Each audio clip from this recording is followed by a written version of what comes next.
Chapter 7, Part 1, Cis and Trans Designations and the Easy System for Naming Alkenes. First, let's review the concept of cis and trans alkenes. So a cis alkene is an alkene where the substitutions on the sp2 hybridized carbons of the alkene are on the same side of the alkene. So cis means same, trans means across. So the substitutions that are on the sp2 carbons are across from each other. The issue with cis and trans is that these names only work in these two very specific situations, where you have one substituent on each of the two sp2 carbons. Otherwise, you end up with some really confusing possibilities where you have multiple substituents and they're cis relative to one substituent, but maybe trans relative to another. So, for example, this compound that has 3 different halogens attached to it. We couldn't name this using the cis and trans system because the bromine is trans to the fluorine, but it's cis to the chlorine. And the chlorine and the fluorine are on the same carbon, so how do you designate those? Although they are trans to each other, and the chlorine is cis to the bromine. So already you can kind of see the problem. Cis and trans is not going to clearly tell us which pieces are on which side of the alkene. So, for example, if you wanted to flip-flop the fluorine and the chlorine, your situation now is that the chlorine was cis to the bromine, but now it's trans to the bromine. The fluorine was trans to the bromine, but now it's cis to the bromine. So, a lot of confusion. So this is where the E and Z system comes in. So using the EZ system really is quite easy. It's very similar to the R and S system. You compare the two groups on one carbon atom and assign priorities using the Kahn-Ingold-Prelog rules, which are the same rules that you use to designate R and S. You repeat on the other carbon atom and then compare the high priority groups. If the high priorities are on the same side, or in other words, cis to each other, you give them the designation Z, which stands for zusammen, which is German for together. High priorities on opposite sides, or trans to each other, you give them the designation E, which stands for entgegen, which is the German word for in opposition, or opposite. Another way to help remember this is Z is on the same side, or E has the high priorities on either side. So let's practice using those examples that we first looked at the top of this video. So if we look at our first example, the one on the left, the first rule that we had was to individually compare the substituents on each carbon. So what that means is that we're first going to look at this carbon, and then we will look at this one. So looking at our first carbon, we are comparing bromine to hydrogen. Which one has the higher priority? Using the Kahn-Ingold-Prelog rules, the higher priority goes to the atom with the highest atomic mass. So bromine is the higher priority on the left-hand carbon.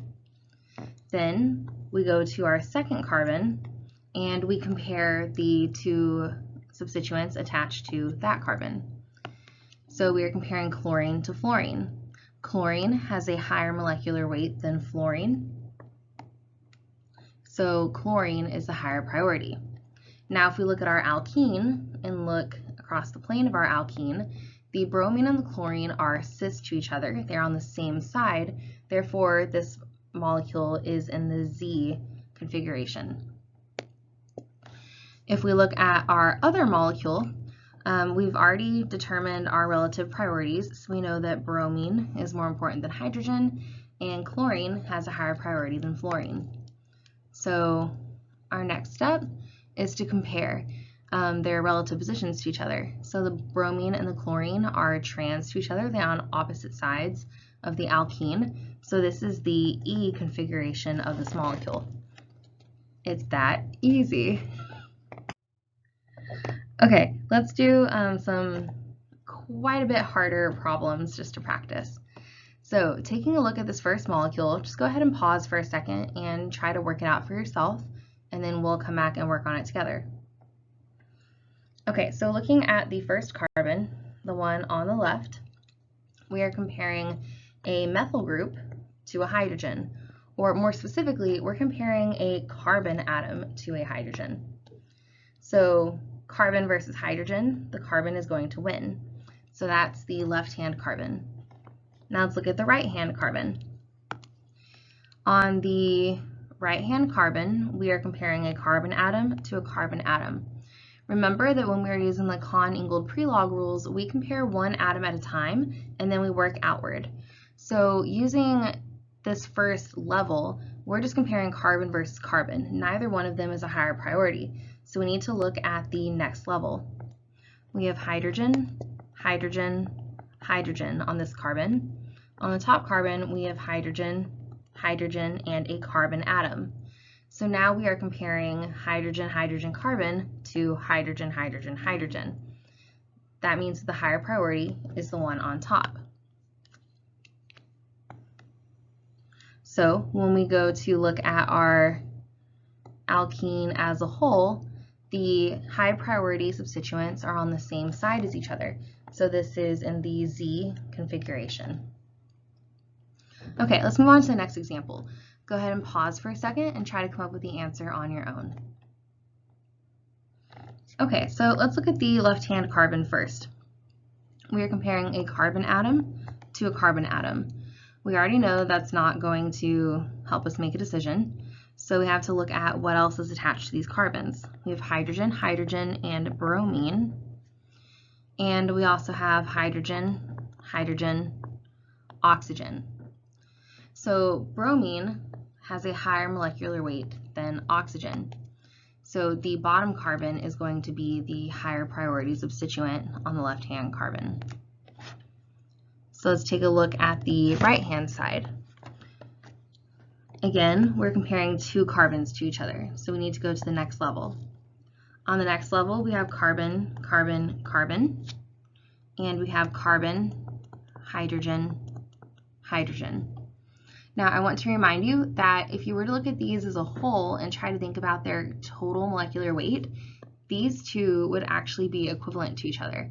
But using the Kahn-Ingold-Prelog rules, we know that the bottom one is the higher priority because that carbon is attached to 3 carbons, whereas the other carbon is attached to 2 hydrogens and a carbon.